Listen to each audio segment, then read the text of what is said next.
Girardot, Claude Jade, Bernard Lecoq, Jean Rochefort, Bernard Fresson sont les interprètes de Serge Corbert pour Les Feux de la Chandeleur.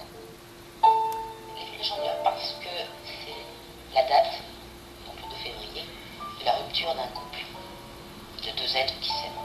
Voilà. Et cette rupture a lieu le 2 février à la Chandeleur. Parce que il est dit que dans le Nord, le jour de la Chandeleur, on brûle des cierges.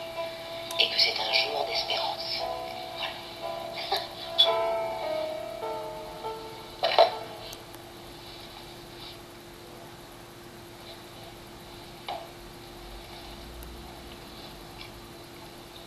Duane.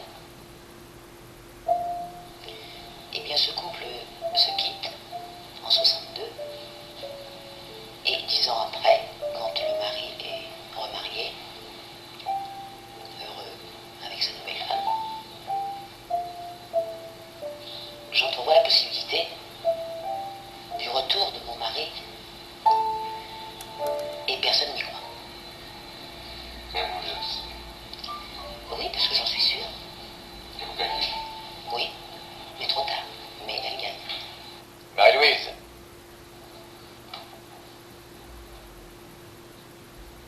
Je suis venu voir Laura, bien sûr, mais je suis aussi heureux de vous voir tous. Je vous avoue qu'aujourd'hui, je n'ai pas pu y résister.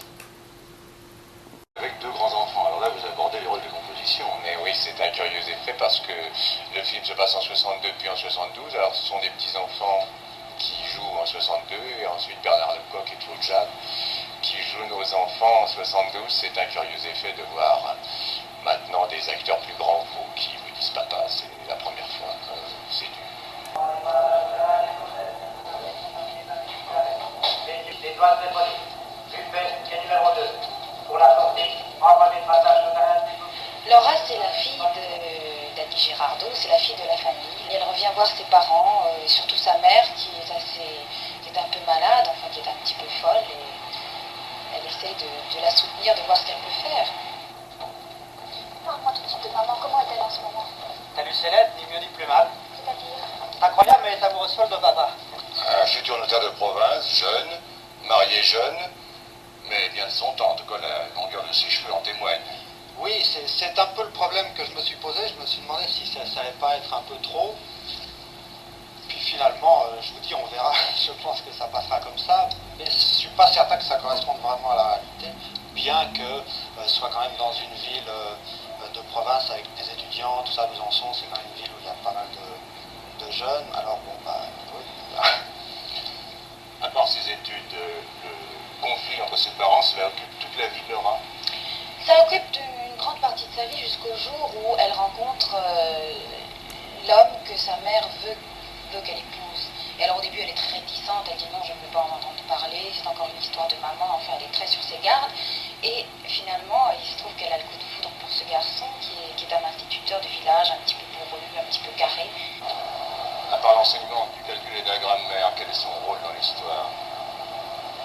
Oh, c'est un personnage, c'est un climat de personnage, c'est un climat de laisser aller, de bien vivre.